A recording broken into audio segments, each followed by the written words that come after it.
the Siege of Khe Sanh, a tale of resilience and fortitude. In the remote highlands of Quang Tri Province, Vietnam, the Khe Sanh Combat Base became the focal point of one of the most intense and protracted battles of the Vietnam War. For 77 days, from January 21st to April 8th, 1968, US Marines and their South Vietnamese allies endured relentless artillery bombardment and ground assaults by the North Vietnamese Army, NVA. This is the story of their extraordinary resilience, fortitude, and the strategic implications of the siege on the broader war effort. Khe Sanh Combat Base, situated near the Laotian border, was strategically important due to its location on Route 9, a key supply route into Laos. In late 1967, intelligence reports indicated a significant buildup of NVA forces in the region, signalling an impending attack. The base was manned by approximately 6,000 US Marines from the 26th Marine Regiment, supported by artillery, air power, and a contingent of South Vietnamese soldiers. As the year drew to a close, the tension at Khe Sanh mounted. The Marines knew they were sitting on a powder keg. Every day brought new signs of the impending storm. Trenches were deepened, bunkers reinforced, and every Marine prepared for what seemed inevitable. On January 21st, 1968, at dawn, the tranquility of the base was shattered by a massive artillery barrage. Hundreds of shells rained down on Khe Sanh, targeting bunkers, supply depots, and defensive positions. The initial bombardment was followed by coordinated ground assaults as NVA troops attempted to breach the perimeter defences. We were outnumbered, outgunned and isolated, but we knew we had to hold our ground.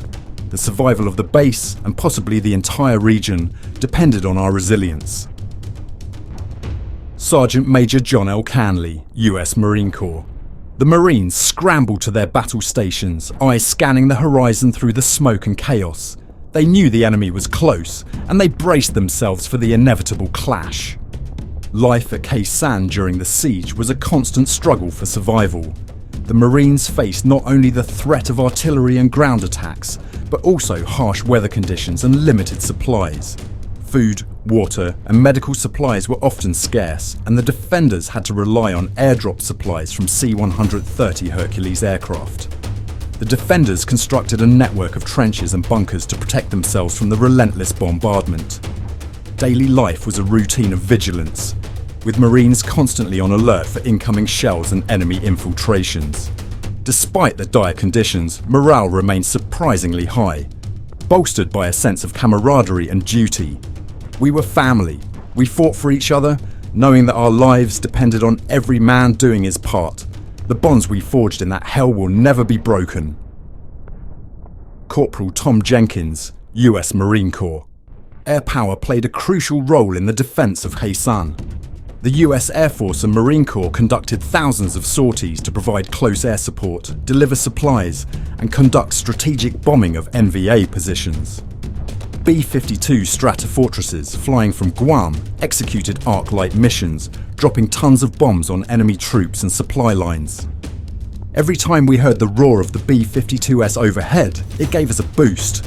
We knew we weren't alone, and that help was always just above us.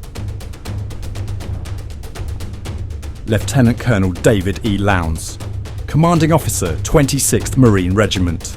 The sky above Khe Sanh was a constant battlefield with fighter jets and bombers weaving through anti-aircraft fire to deliver their payloads. The sight of parachutes descending with supplies was a lifeline for the besieged Marines.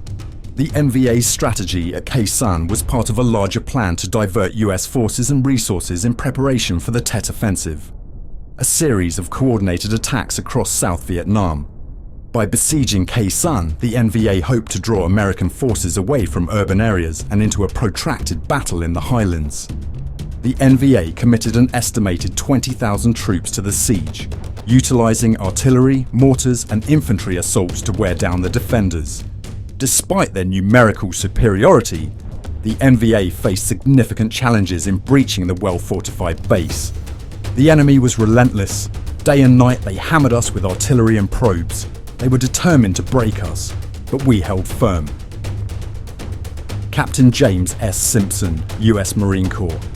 On January 30th, 1968, the Tet Offensive was launched with NVA and Viet Cong forces attacking cities and military installations throughout South Vietnam. The offensive caught the US and South Vietnamese forces by surprise, leading to intense urban combat and significant casualties. The Tet Offensive shifted global attention away from Khe Sanh, but the siege continued unabated. Throughout February and March, the defenders held their ground, repelling multiple NVA assaults. The situation at Khe Sanh remained precarious, with the base teetering on the brink of collapse. The Marines, isolated and surrounded, fought with an intensity driven by survival. The constant threat of artillery, sniper fire, and ground assaults kept every Marine on edge. The resilience displayed by the defenders was nothing short of extraordinary. In late March, the tide began to turn in favour of the defenders. Reinforcements arrived, and a coordinated effort to break the siege was launched. On April 8, 1968, Operation Pegasus was initiated, with elements of the 1st Cavalry Division and South Vietnamese forces advancing to relieve Khe Sanh. After intense fighting, the relief forces reached Khe Sanh, ending the 77-day siege. The NVA, having suffered significant casualties and unable to breach the defences, withdrew from the area. The sight of the 1st Cavalry rolling in was like a gift from heaven. We had held out for so long, and finally, the siege was over. Private First Class William T. Tully, US Marine Corps. The Siege of Khe Sanh was a strategic victory for the US and South Vietnamese forces. But it came at a high cost.